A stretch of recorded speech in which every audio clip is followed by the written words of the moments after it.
Que lo lea todo el planeta. Cada día es peor. Desde pequeña observo y sufro espantosas catástrofes que van aumentando a troche y moche.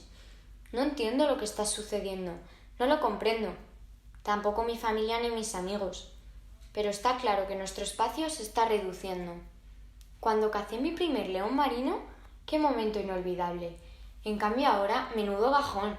Todo se deshace, hasta las ilusiones. El clima está alterado. El hielo no soporta nuestras poblaciones. La cosa está fatal. Ser un oso polar es duro hoy en día. Estamos sufriendo graves consecuencias que no nos merecemos. ¿Cómo podría solucionarse? ¡Ay, si yo lo supiera! Por eso escribo este mensaje, lo meto en la botella y lo lanzo al océano. Que lo lean las focas, las orcas, las ballenas y el pulpo más sabio del mundo submarino. Que lo lea mi madre, que emprendió un viaje a lo desconocido debido a una placa de hielo despegada.